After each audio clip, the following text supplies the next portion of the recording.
문재인이 고기영 법무부 차관이 사임한 지 하루 만에 이용구 전 법무부 실장을 후임으로 내정했습니다. 이용구 차관은 문재인이 추구하는 1인 1주택자가 아닌 것으로 알려지면서 또 다른 파장을 일으키고 있습니다. 이성윤 서울중앙지검장이 퇴직 절차를 알아본 정황이 포착됐습니다. 이성윤의 최측근인 김옥준 서울중앙지검 1차장 검사 또한 사표를 제출한 것으로 확인됐습니다. 6.25 때 난리는 난리도 아니었다는 말이 절로 나오는 상황입니다. 윤석열 검찰총장이 직무에 복귀하기까지 긴박했던 상황 속에서 윤 총장의 복귀에 일조한 5인에게 관심이 집중되고 있습니다. 그 5명의 인물은 누구인지 잠시 후 보도합니다. 주호영 국민의힘당 원내대표가 윤석열 검찰총장은 정치를 하지 않겠다고 선언해야 깔끔하다고 말했습니다. 더불어민주당 김남국이 자신이 판사 집단 행동을 유도했다는 것은 소설이라며 추미애를 모방하듯 말했습니다. 국민의힘당은 당당하면 통화 내역을 공개하라며 맞섰습니다.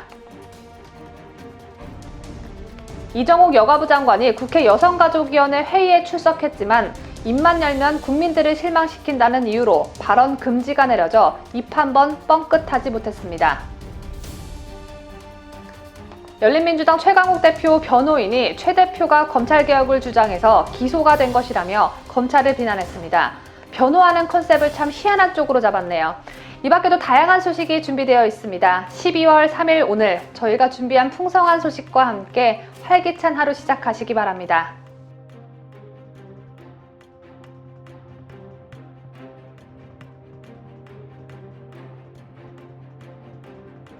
시청자 여러분 안녕하십니까? 뉴스데일리 베스트 민앵커입니다. 추미애를 앞세워 윤석열 검찰총장을 몰아내는 과정에서 감찰위원회와 법원의 제동이 있고 난 다음 날인 어제 각 언론사에서는 향후 어떤 일들이 일어날지에 대한 분석 기사를 연신 쏟아냈습니다.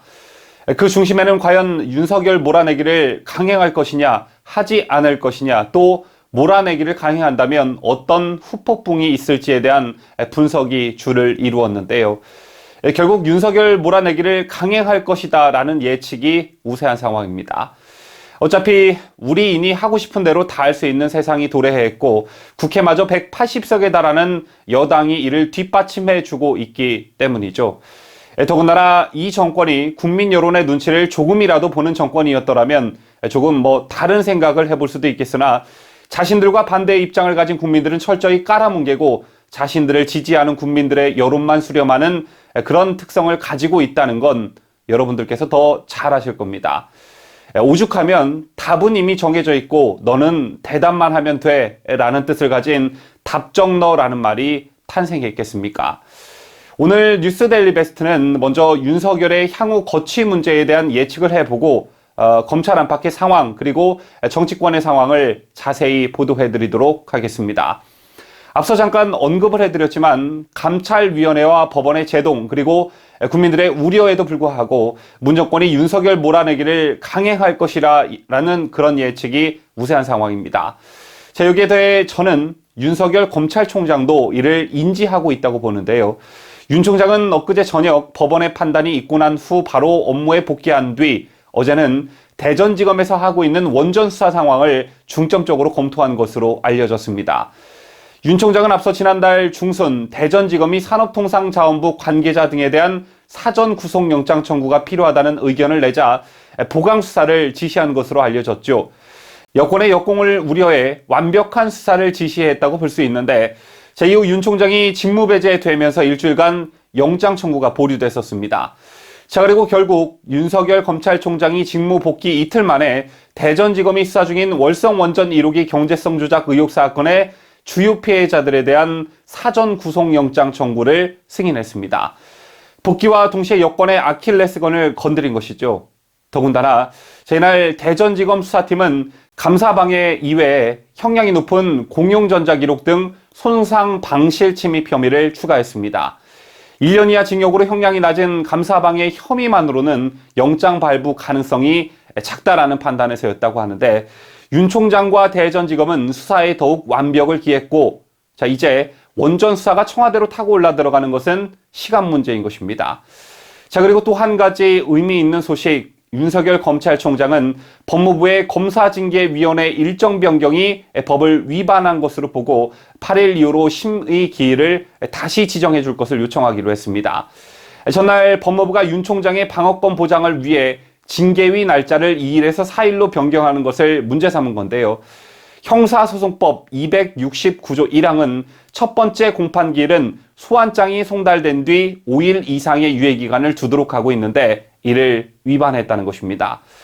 여기에 더해 윤 총장 측은 방어권 보장 차원에서 징계기록 열람 그리고 징계위 명단의 정보 공개를 요구했지만 징계위원 명단 정보 공개는 법무부에 의해 거부됐습니다.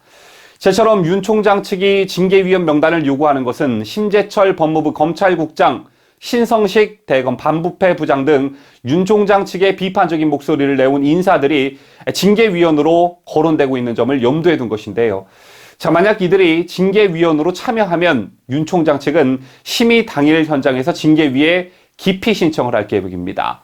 자, 만약 징계위에서 징계가 의결돼 해임, 면직, 정직, 감봉, 견책 등의 징계 결정이 되면 추미애가 문재인에게 제청하게 되고 문재인이 이를 집행하게 됩니다. 징계위에서 극적 반전이 일어날지는 모를 일이지만 결국 징계위는 요식행위 내지 들러리가 되는 것이고 물론 정치적 부담이 따르겠지만 마음만 먹으면 문재인 마음대로 윤석열의 목을 칠 수가 있는 것이죠. 이 점을 윤 총장이 과연 모르고 있을까요? 윤 총장이 누구보다 더 잘 알고 있을 것입니다. 자, 다만 윤 총장에겐 시간이 필요한 것입니다.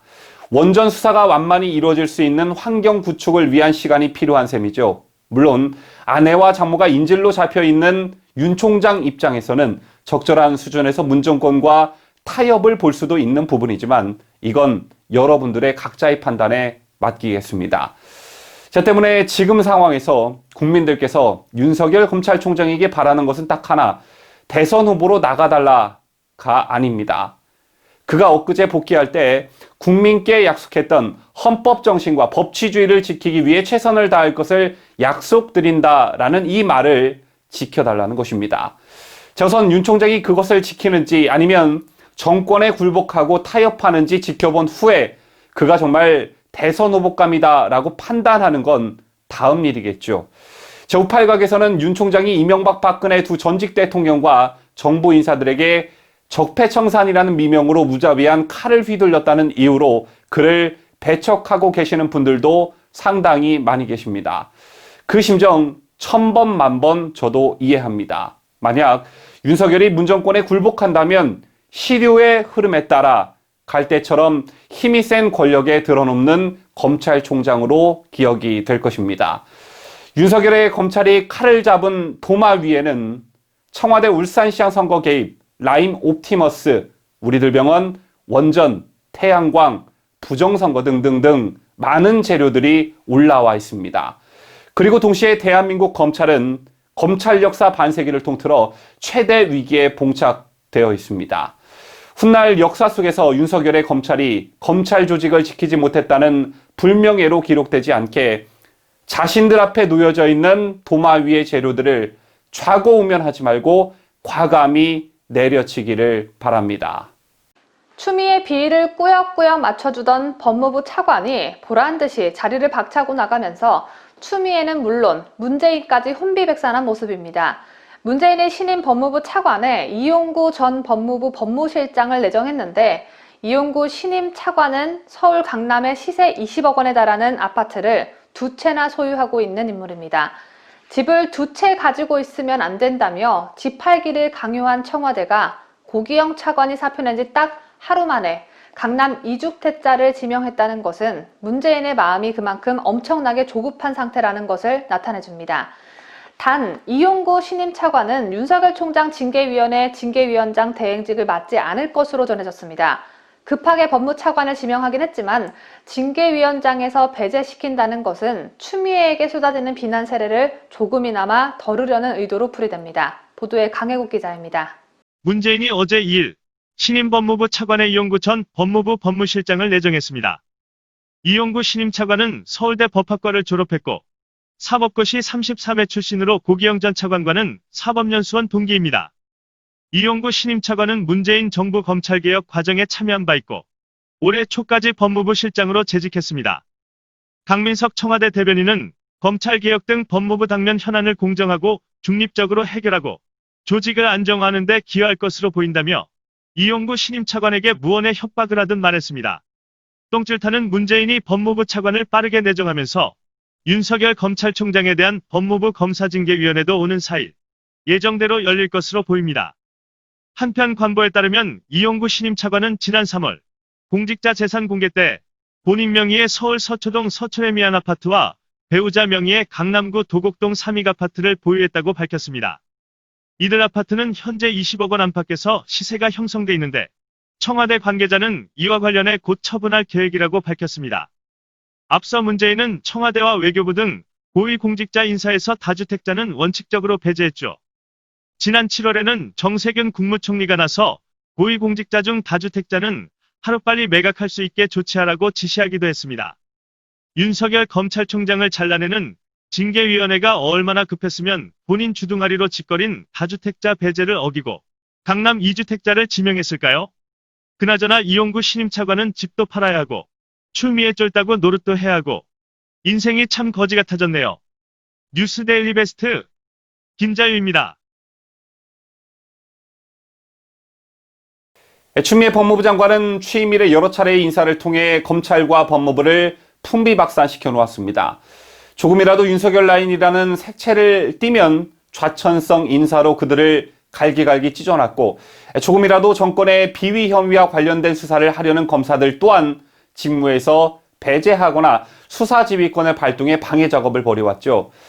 그런 가운데 이른바 추미애 라인 또는 추미애 사단이라는 말이 언론에 의해 회자가 되기 시작했고, 늘 그 중심에 이성윤 중앙지검장이 있었습니다.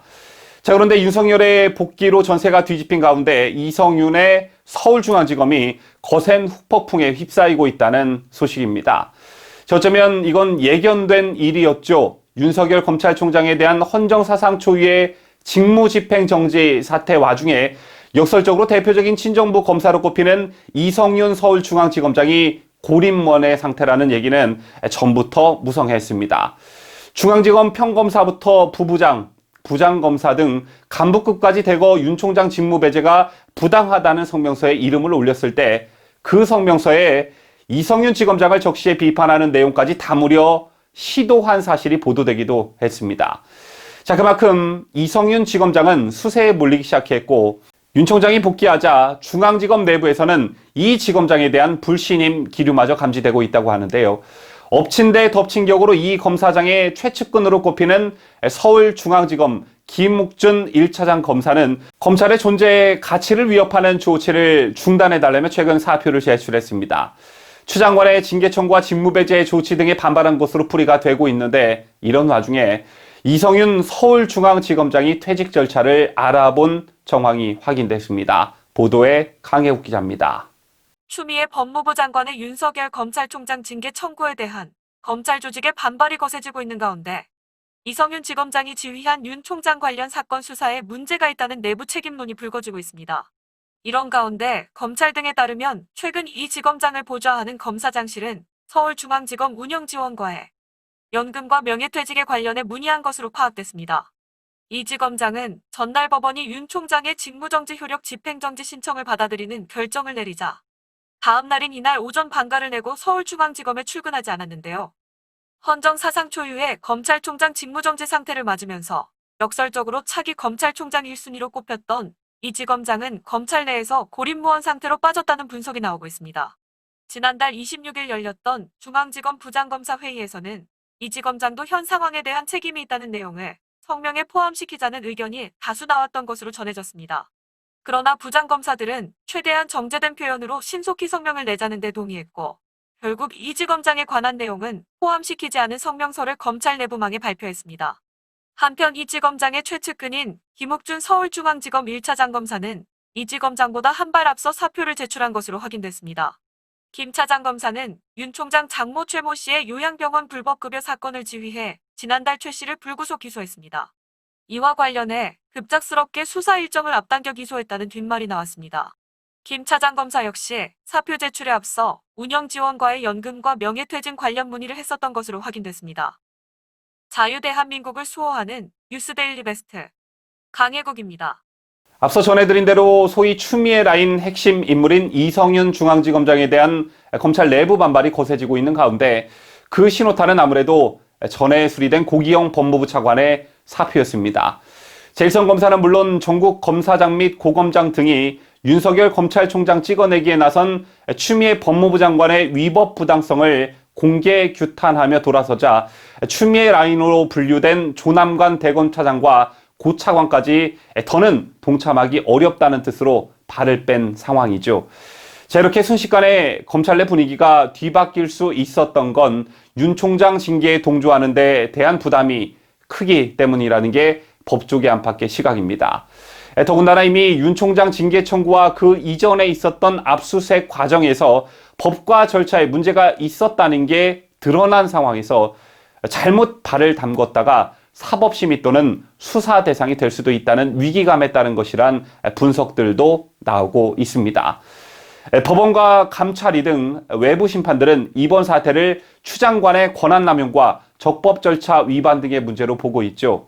어제 상세히 전해드린 대로 감찰 과정의 절차 위반은 이미 상당 부분 드러났습니다. 여기에 법무부가 윤 총장의 주요 징계 혐의인 판사 사찰 문건 보고서를 짜맞추기 했다는 현직 검사의 내부 고발마저 나온 상황에서 추미애 라인에 잘못 썼다가 수사 대상이 될 수 있는 공포감이 검찰 내부에서 확산하고 있는 것입니다. 이런 가운데 윤석열 검찰총장의 징계 혐의 중 최대 쟁점인 이른바 판사 사찰 문건을 과연 법무부가 어떻게 입수하게 됐는지 논란이 일고 있죠. 자, 그런데 법무부의 윤 총장 감찰 과정에서 한동수 대검찰청 감찰부장이 해당 문건을 직접 넘겨줬다는 증언이 나온 것으로 확인됐습니다. 한동수 대검찰청 감찰부장은 판사 출신으로 조국 전 법무부 장관 시절인 지난해 10월 대검 감찰부장에 임명이 됐고 대검 내 대표적인 반윤석열 인사로 꼽히고 있습니다. 자세한 소식 김자유 기자입니다. 법조계에 따르면 대전지검에서 법무부 감찰 담당관실로 파견돼 윤 총장 감찰 사건을 맡은 이정화 검사는 판사 사찰 의혹의 조사 과정을 담은 진술서를 전날 열린 법무부 감찰위원회에 제출했습니다. 진술서에서 이 검사는 지난달 6일 한동수 부장을 채널A 기자 강요미수 사건 의혹의 참고인으로 면담 조사했는데 그때 한 부장이 주요 특수공안 사건 재판부 분석 문건을 건넸다고 밝혔습니다. 판사 사찰 문건이 법무부 감찰 담당관실에 공식적으로 접수되는 순간이었습니다. 그동안 사찰 문건 제보자로는 주로 심재철 법무부 검찰국장이 지목됐는데 한 부장이 전달자 역할을 한 구체적 정황이 드러난 것은 이번이 처음입니다. 판사 사찰 문건 부분과 관련 윤 총장 징계 청구 이전에 이미 대검 감찰부와 법무부가 사전 교감을 냈을 것이라는 의혹을 뒷받침하는 대목이기도 합니다. 한 부장 면담 조사 사안과는 무관한 내용의 문건을 갑자기 건네받은 이 검사는 깜짝 놀라 입수 경위를 물었으나 밝힐 수 없다는 대답만 들었다고 진술서에 적은 것으로 전해졌습니다. 그리고 며칠 후 추미애 법무부 장관의 최측근으로 분류되는 박은정 법무부 감찰 담당관이 자신에게 문건 입수 경위에 대해선 심재철 국장이 올해 2월 말쯤 대검 반부패 강력부장 시절 문건을 전달받고 문제가 있다고 판단해 대검 감찰부에 제보했다는 식으로 보고서에 기록하라고 지시했다는 게 이 검사의 주장입니다. 그러니까 공식 서류상 문건의 전달 경로는 작성부서인 대검 수사정보정책관실, 대검 반부패 강력부 심재철, 대검 감찰부 한동수, 법무부 감찰 담당관실 이정화라는 결론입니다. 문제는 이 검사 진술이 사실일 경우 한 부장 조사 당일인 11월 6일부터 법무부 감찰 담당관실과 대검 감찰부가 사실상 판사 사찰 문건을 공유한 것이나 마찬가지라는 점입니다. 추 장관이 지난달 24일 윤 총장 징계 청구 직무배제 조치를 취한 뒤 대검 감찰부는 미리 짜맞추기라도 한 듯 이튿날 대검 수사정보 담당관실을 압수수색하며 강제 수사에 나섰습니다. 때문에 법무부와 대검 감찰부 사전 교감설이 제기됐으나 대검 감찰부는 법무부로부터 수사 참고 자료를 이첩받아 독자적 판단하에 수사에 나선 것이라고 사전 공유 의혹을 부인한 바 있습니다. 자유대한민국을 수호하는 뉴스데일리 베스트 김자유입니다. 앞서 보신 대로 추미애 법무부가 윤석열을 직무배제시키고 압수수색하는 과정에서 위법 사안이 있었다는 것을 국민들이 알게 된 이유는 이정화 검사의 일종의 양심 선언이 있었기에 가능한 일이었습니다. 현재 검찰 내부에서는 이정화 검사를 보호해야 한다는 기류가 강한 것으로 전해졌는데요. 이처럼 이번 사태 과정에서 고비고비 때마다 중요한 길목에서 중대한 역할을 한 인물들이 다시금 주목을 받고 있습니다. 지금 제 옆에 있는 사진 속 인물들이 바로 그 사람들인데, 여러분 보시기에 제일 왼쪽에 있는 여성분이 조미연 서울행정법원 부장판사입니다.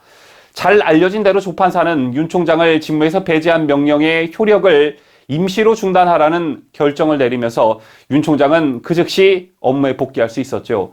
자, 그동안 법조계에서 이른바 판사 사찰 문건 의혹이 불거지고 여권이 판사들과 검사들을 이간질시키면서 직무정지 유지 결정이 내려질 수도 있다는 관측도 나왔지만 법률에 입각한 결정을 내려주었습니다.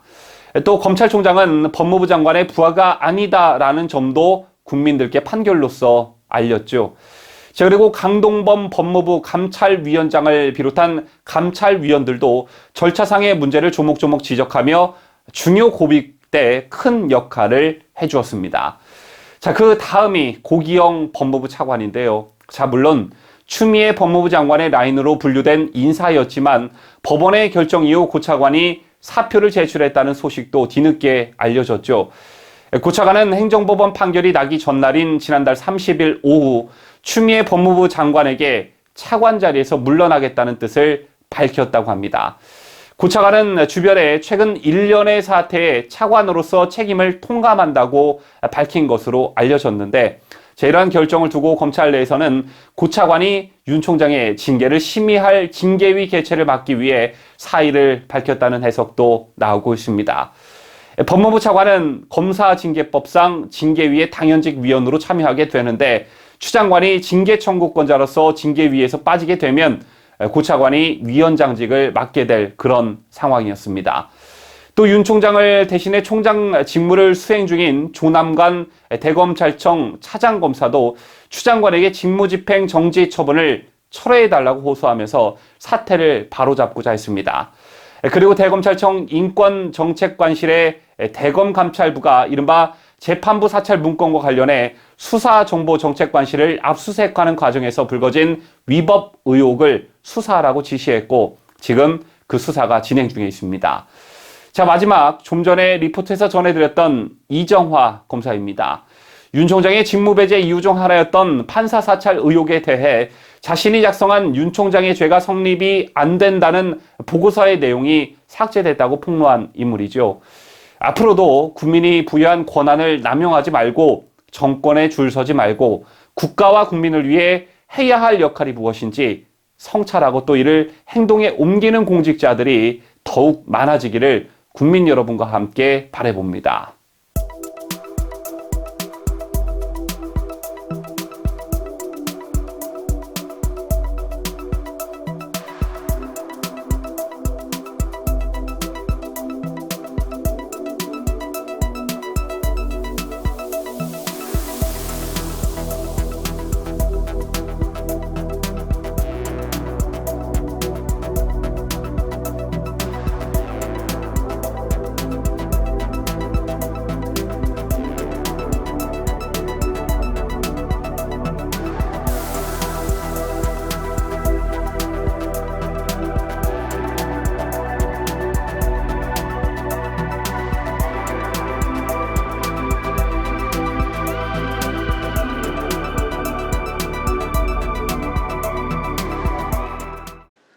주호영 국민의힘당 원내대표가 나는 정치를 하지 않겠다고 선언해야 깔끔하다며 윤석열 검찰총장에게 명확한 입장을 표명해 줄 것을 요구했습니다.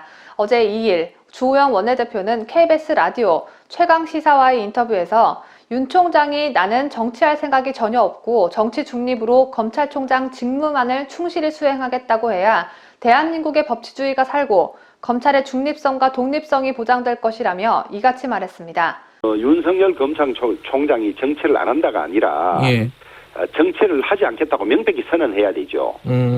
왜냐하면 대한민국의 검찰총장은 독립성과 정치적 중립성이 가장 중요한 자리인데 예. 저는 국정감사 때 나와서 퇴임 이후에 국민들을 위해서 봉사할 일이 무엇인지 고민해보겠다 하는 말을 예. 정치를 하겠다는 말은 전혀 아니라고 봅니다. 예. 윤 총장 영입 가능성을 묻는 진행자의 질문에 주영 원내대표는 내일의 입을 말하면 웃는다는 이야기가 있다며 즉답을 피하기도 했습니다. 그것은 아직까지 시간이 많이 남았기 때문에 알 수는 없는 일입니다만은 예. 최소한 검찰총장직에 있는 동안에 예. 정치를 염두에 두고 있다는 인상을 주어서는 검찰총장직의 성공적인 수행에 도움이 되지 않는다고 보는 거죠. 하지만 끝나면은 또 가능성은 있다 이렇게 봐야 되나요? 이게 좀 복잡하네요. 예. 그것은 뭐 내일의 일을 말하면 귀신이 웃는다는 이야기가 있습니다만은 예. 주영 원내대표는 여권에서 불거진 추미애와 윤 총장의 동반 사퇴론에 대해서는 비겁하고 잘못된 생각이라며 우리가 다수 의석을 가지고 있다면 정세균 총리의 탄핵까지도 검토할 수 있는 상황이라고 말했습니다. 더불어민주당 김남국이 자신에게 제기된 판사 집단행동 유도 의혹에 대해 소설이라며 뒤늦게 반박하고 나섰습니다. 추미애 후회 아니랄까봐 추미애처럼 소설이라고 말하는 김남국은 판사 포섭 의혹에 대해 상식적으로 가능한 일이겠나라고 말로만 반박했지만 국민의힘당은 당당하다면 통화 내용을 공개하라며 맞섰습니다. 강혜국 기자가 소설을 잘 쓸 것 같이 생긴 김남국 소식 전해드립니다. 국민의힘당은 김남국 의원이 지난주 국회 법제사법위원회 행정실에서 누군가와 통화를 하며 당시 쟁점으로 떠올랐던 윤석열 검찰총장의 판사 사찰 의혹에 대해 판사들이 움직여줘야 한다. 판사 출신 변호사들이라도 움직여 여론전을 벌여야 하니 섭외 좀 해달라는 발언을 했다고 주장한 바 있습니다. 이에 대해 맨날 입만 나불나불거리는 김남국은 어제였던 일. 국회에서 취재진과 만나. 그게 상식적으로 가능한 일이겠느냐. 행정실 직원들에게도 확인이 될 텐데 말이 안 된다. 소설을 이라고 답했습니다. 같은 날 국민의힘당 소속 법제사법위원들은 기자회견을 열고 김남국 의원은 당당하다면 통화 내역부터 공개하라며 판사 집단행동 유도는 그 시도 자체만으로도 심각하다. 김 의원이 문제의 통화를 한 것은 날짜와 시간대가 지난달 26일 오후 7시경 국회 법사위 행정실로 특정돼 있으니 당당하다면 해당 시간대의 통화 내역을 스스로 공개하지 못할 이유가 없을 것이라고 반박했습니다. 여당과 여당 법사위원들도 사안의 중대성, 심각성을 인식하기 바랍니다. 김 의원의 행위는 여론공작, 선거공작, 권한공작에 이어 새로운 공작입니다. 국민의힘은 국회 윤리위원회 제소는 물론 고발을 위해 다각적인 법률 검토를 하고 있음을 분명히 밝힌다고 강조했습니다. 국민의힘당 법사위원인 김도읍 의원은 기자회견 직후 취재진과 만나 구체적으로 누구와 통화했는지도 말하지 않고 어설픈 변명을 하는 것은 사안의 중대성에 비춰 용납하기 어렵다. 그래서 오늘 그 시간대에 누구와 통화했는지 밝히라고 요구하는 것이라고 말했습니다. 뉴스데일리 베스트 강혜국입니다. 오랜만에 여론조사 관련 소식 전해드립니다. 저도 그렇고 상당수의 우파 성향 국민들께서 갤럽이나 리얼미터 등 여론조사 기관이 발표하는 결과를 신뢰하고 계시지 않기 때문에 저희도 가급적이면 인용 보도를 피하고 있는데요. 가끔 중요한 여론조사 결과가 있을 때는 우파 성향 매체 데일리안이 RN서치에 의뢰해 발표하는 여론조사 결과를 여러분들께 가끔 전해드리고 있습니다. 진영 간 유불리를 떠나 개인적 판단에 한국갤럽이나 리얼미터보다는 RN서치가 여론조사 질문 선정이나 표본 등에서 훨씬 공정하고 객관적이라 생각하는데요. 데일리안이 여론조사 전문기관 RN서치에 의뢰해 실시한 12월 첫째 주 정례조사가 공표됐습니다. 문재인 국정 수행 지지도 그리고 정당 지지도 또한 차기 대선 주자 선호도를 연속해서 인용 보도해드립니다. 데일리안이 여론조사 전문기관 RN서치에 의뢰해 실시한 12월 첫째 주 정례조사에 따르면 문재인 국정 수행에 대한 긍정평가는 전주보다 1.2%포인트 내린 40.5%로 집계됐습니다. 문재인이 지난 대선에서 얻은 득표율이 41.1%였으니까 이보다 더 내려간 것인데요. 해당 여론조사 기관에서 조사한 문재인의 역대 최저치 지지율은 올해 8월 38.7%로 현재와 단 1.8%포인트 차이입니다. 부정평가는 전주 54.1%와 0.2%포인트 차이인 54.3%로 긍정평가와 부정평가의 격차는 전주 12.4%포인트에서 13.8%포인트로 더 벌어졌습니다. 특히 눈에 띄는 것은 민주당 텃밭으로 불려지는 전라도 지역에서 지지율이 폭락했다는 점인데요. 전남, 광주, 전북에서 문재인 지지율은 전주보다 무려 15.9% 하락한 54.1%로 조사됐습니다. 다음은 정당 지지도입니다.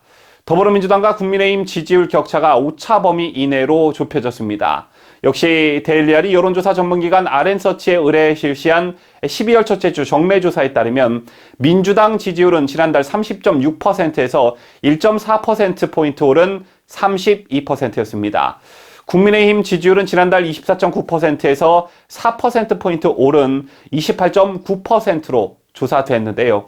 민주당과 국민의힘 지지율 모두 올랐으나 국민의힘 지지율이 더 많이 오르면서 양당 간 지지율 격차는 5.7%포인트에서 3.1%포인트로 줄었습니다.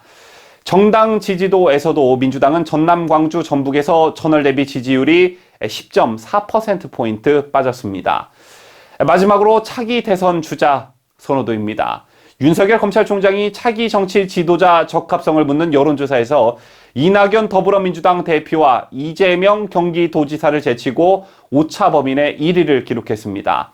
해당 여론조사 기관이 실시한 여론조사에서 윤 총장의 지지율이 전체 1위를 기록한 것은 이번이 처음인데요. 차기 정치 지도자로 윤석열 총장이 가장 적합하다는 응답이 24.5%를 기록해 이낙연 민주당 대표 22.5%와 이재명 19.1%를 오차 범위 내에서 넘어섰습니다.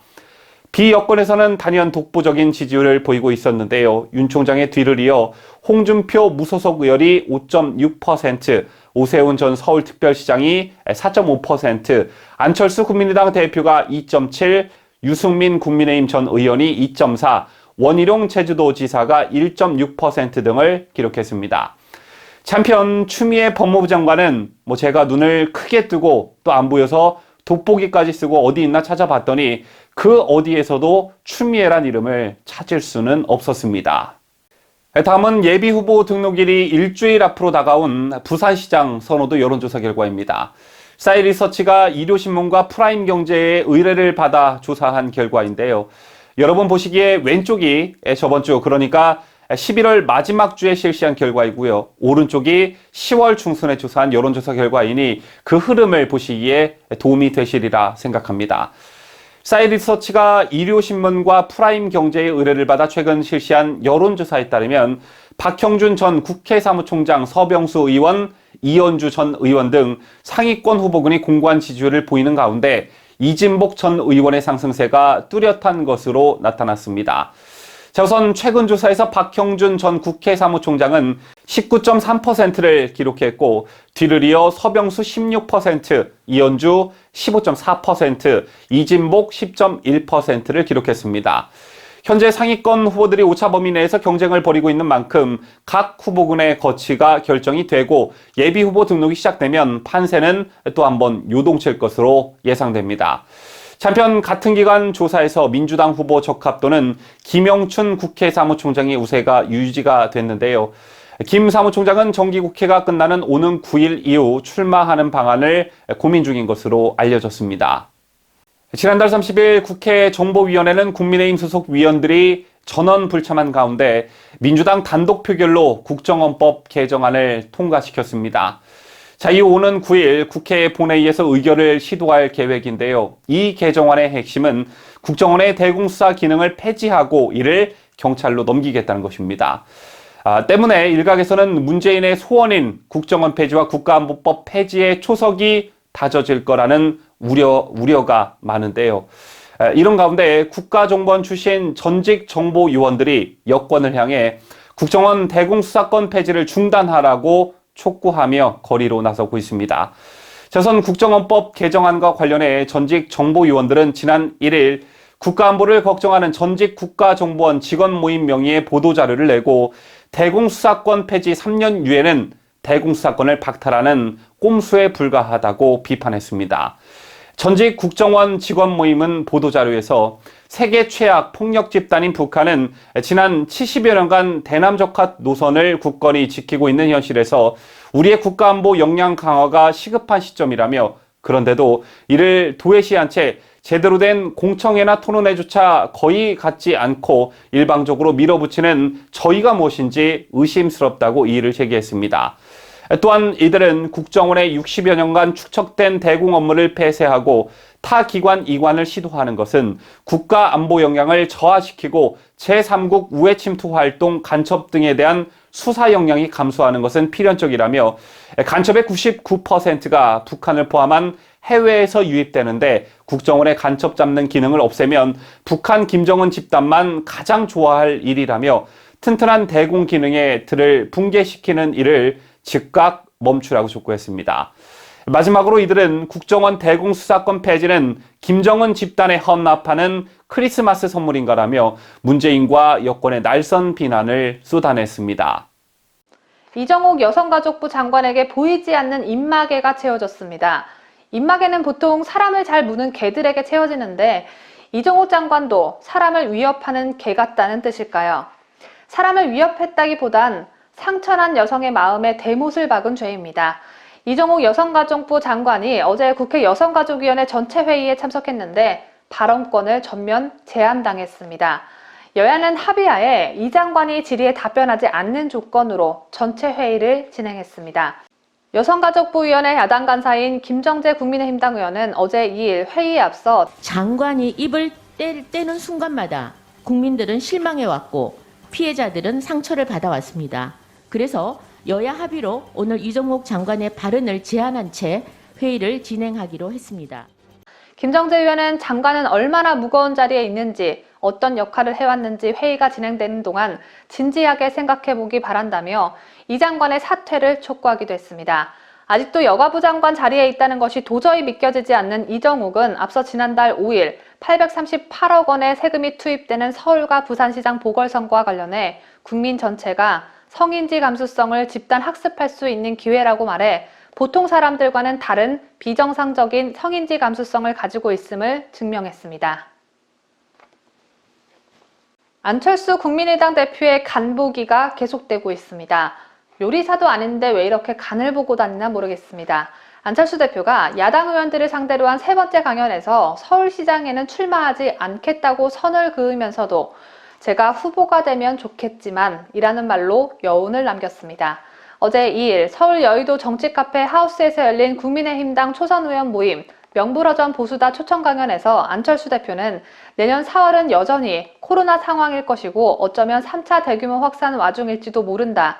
비대면 선거로 치러질 수밖에 없는데 인지도를 올리는 것이 거의 불가능한 것이다. 정치 신인에게 힘든 선거가 될 것이라고 말했습니다. 예전 같았으면 참신한 인물을 앞세울 수 있겠지만 현재 상황에서는 코로나 때문에 인지도를 높일 방법이 없는 만큼 정치 신인보다는 본인 같은 사람이 나가야 한다는 뜻으로 풀이됩니다. 안철수 대표는 최근 측근들에게 야권 혁신 플랫폼이 완성된다면 서울시장 출마를 고려할 수 있다는 의사를 내비친 것으로 알려졌죠. 안 대표는 이날 강연 직후 야권 혁신 플랫폼을 성사시키기 위해 김종인 비대위원장과 만날 것이냐는 질문에 열린장에서 서로 의견을 교환하는 것이 필요하다고 생각하는 입장이라며 합리적 진보까지 마음 편하게 참여할 수 있고 이슈 중심으로 모인다는 요건만 충족할 수 있다면 어떤 형태든 좋다고 말했습니다. 지난 4.16 총선 후보자 시절 공직선거법 위반 혐의로 재판에 넘겨진 열린민주당 최강욱 측이 검찰이 최강욱을 검찰개혁을 반대한 데 보복하기 위한 취지로 기소했다고 주장하면서 저를 웃기게 만들었습니다. 여권 내 국회의원 후보자들 중 검찰개혁을 외치지 않은 후보들은 없었고 선거법 위반 혐의로 검찰 조사를 받은 민주당 내 당선자들은 거의 다 무혐의 처분이 내려졌습니다. 대표적으로 고민정을 예로 들 수 있는데 검찰은 고민정을 불기소 처분하면서 그 이유는 밝히지 못한다고까지 했었습니다. 현행법상 주민자치위원회는 특정 후보를 지지할 수 없지만 고민정은 자신을 홍보하는 공보물에 주민자치위원인 한 상인회장의 사진과 함께 고민정을 지지하는 발언을 실었었죠. 명백한 선거법 위반이고 고민정 또한 검찰개혁을 외쳐온 대표적 인물입니다. 제가 왜 최강욱 측의 어처구니 없는 주장에 웃음부터 났는지 여러분 다들 공감하실 겁니다. 어제 열린 최강욱 재판에서 최강욱 변호인의 궤변을 강혜국 기자가 전합니다. 서울중앙지법 형사합의 21부 김미리 부장판사는 어제였던 2일 공직선거법 위반 혐의로 기소된 최강욱의 2차 공판준비기일을 열었습니다. 이날은 피고인의 출석 의무가 없는 준비기일이기 때문에 최강욱은 법정에 출석하지 않았습니다. 이날 최강욱 측 변호인은 허위사실 유포로 기소된 이유는 최 대표가 검찰이 반대하는 검찰개혁을 주장하고 의정활동을 실현하고자 하는 것에 대한 불이익 조치, 입막음을 해보겠다는 것 외에 달리 설명할 게 없다고 말했습니다. 민주당이 차지하고 있는 국회의원 대가리 수가 몇 개인데 최강욱 입 하나 틀어막는다고 해서 무슨 소용이 있을까요? 최강욱 측은 검찰의 기소가 선별적으로 이뤄졌다고도 주장했습니다. 최 대표 측은 28명 후보자를 모두 확인해 본 것은 아니지만 후보자들이 선거운동 과정에서 검찰 기소가 부당하고 기소 사실을 인정하지 않는 취지로 토론회 등에서 발언한 사실이 있다며 하지만 단 한 차례도 공직선거법상 허위사실로 기소된 적이 없다. 유독 최 대표에 대해서만 기소가 이뤄졌다고 강조했습니다. 청와대에서 함께 일했던 고민정은 풀려났는데 본인만 기소돼서 엄청 억울한가 봅니다.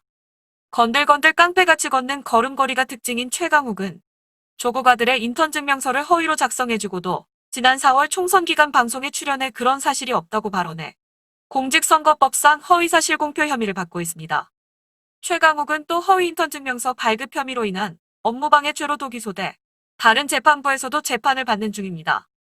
재판을 2건이나 받고 있지만 현재 국회 법제사법위원회 위원인 최강욱 소식을 전한 저는 뉴스데일리 베스트 강혜국입니다. 미국 대선 관련 소식 전해드립니다. 소식을 전해드리기 전에 미국 대선 특히 부정선거와 관련한 저의 생각과 뉴스데일리 베스트의 보도 방침에 대해 먼저 말씀을 드리고자 합니다. 가끔 아침에 라이브 방송을 진행하다 보면 구독자분께서 이런 채팅글을 종종 남기십니다. 자, 니네 왜 미국 부정선거 보도 안 하냐? 또 어떤 구독자님들께서는 이런 채팅글을 올리십니다. 야, 이제 좀 그만 좀 해라. 바이든이 이긴 거 너 모르냐? 부정선거 얘기 이젠 지겹다.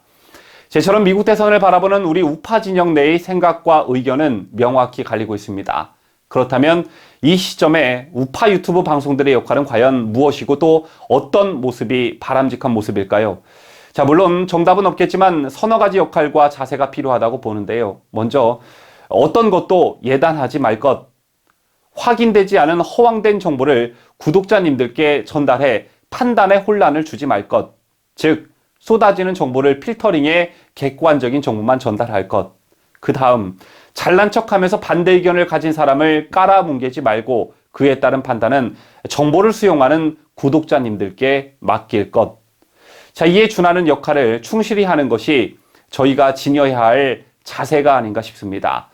자, 좀 구독자님들께서 충분히 헤아려 주셨으면 좋겠고 미국 대통령 당선과 관련한 소식 그리고 부정선거 소식을 병행하도록 하겠습니다. 미국의 부정선거가 만약 있었다면 우리나라 선거도 절대 자유로울 수가 없고 이건 민주주의에 대한 명백한 도전이기 때문입니다. 자, 그럼 관련 소식 전해드립니다. 트럼프 대통령은 지난달 27일 폭스뉴스 인터뷰에서 법무부와 연방수사국 FBI가 제대로 조사하고 있지 않다라며 다들 어디 있나 뭘 하는 걸 못 봤다라고 분노를 터뜨린 바 있습니다. 제 같은 트럼프 대통령의 발언은 그간 윌리엄 바 미국 법무부 장관이 대선 전에 트럼프 대통령과 마찬가지로 우편투표 급증에 따라 선거 사기가 일어날 수도 있다고 경고하고 대선 직후 검사들에게 이와 관련한 조사를 하도록 지시했는데 별다른 성과가 없어 불만을 드러낸 것이라 볼 수 있는데요. 자, 그런데 윌리엄 바 미국 법무부 장관이 지난달 치러진 대통령 선거 결과를 바꿀 만한 광범위한 선거 사기의 증거가 없다고 공식적으로 밝혔습니다. 바 장관은 이날 AP통신과 한 인터뷰에서 지금까지 우리는 선거에서 다른 결과를 가져올 수 있는 규모의 사기를 보지 못했다라고 말했습니다.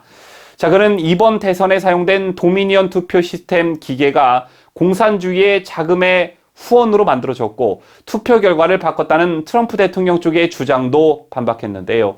바 장관은 시스템적인 사기일 것이다라는 하나의 주장이 있었고, 이는 근본적으로 선거 결과를 왜곡하기 위해 기계의 프로그램이 짜여졌다는 주장이라며 국토안보부와 법무부는 그것을 조사했고 지금까지 입증할 어떤 것도 보지 못했다라고 말했습니다.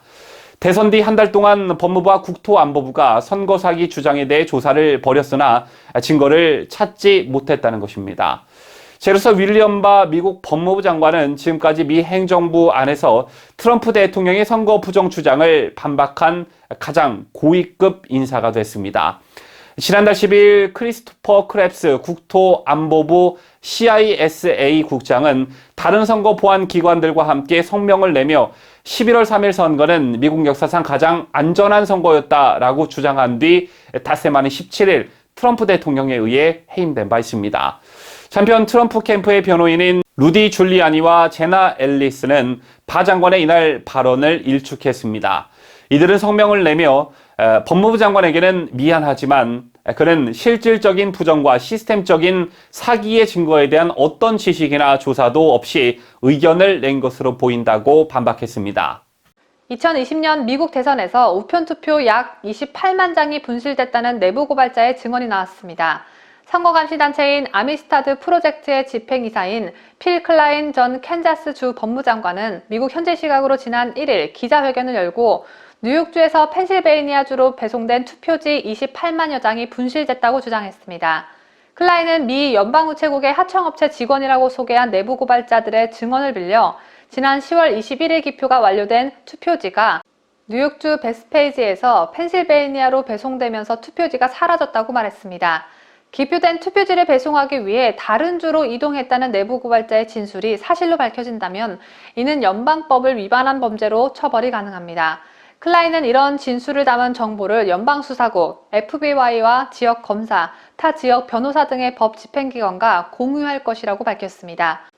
우리 대한민국도 지난 4.15 총선에서 우체국에 보관 중인 투표지가 대체 어떻게 관리되는지 국민들은 알 길이 없어 많은 의혹이 제기됐었죠. 선거감시단이 우체국 앞에서 우체국 직원들과 선관위 직원들을 감시하며 밤을 지새우기도 했는데 우체국 안에선 무슨 일이 벌어지는지 당최 알 수가 없는 이 심각한 문제는 명확한 개선이 필요해 보입니다. 미국 대선 소식 계속 이어갑니다. 애리조나주 부정선거 공청회에서 증인으로 참석했던 수학자의 트위터 계정이 정지되는 일이 벌어졌습니다. 앞서 한국의 민경욱 전 의원의 부정선거를 주장하는 페이스북 글도 페이스북 측에 의해 삭제 조치된 바 있었죠. 좌파 성향의 트위터와 페이스북의 지나친 규제 문제가 개선되기는커녕 도를 넘고 있습니다. 금융 전문가 겸 수학자 바비 피토는 애리조나주 공화당 공청회가 열린 지난달 30일 자신의 다른 SNS를 통해 방금 트위터 계정이 또 정지됐다. 아마도 더 이상은 트위터에서 환영받지 못할 것 같다고 썼습니다. 실제로 피톤의 트위터는 운영 원칙 위반으로 계정을 일시 정지한다는 안내문 외에 다른 모든 게시물이 차단됐습니다. 트위터 측은 피톤의 계정이 구체적으로 어떤 원칙을 위반했는지에 대해선 밝히지 않아 논란을 더욱 커지고 있습니다. 트위터 측은 이에 대한 에포크타임즈의 인터뷰 요청에 응하지도 않았습니다. 공청회에 참석해 부정선거 발언을 했다고 계정을 정지시켜버리는 트위터 클래스. 인민들 입단속 하나는 철저히 하는 중국 공산당 뺨치는 수준입니다.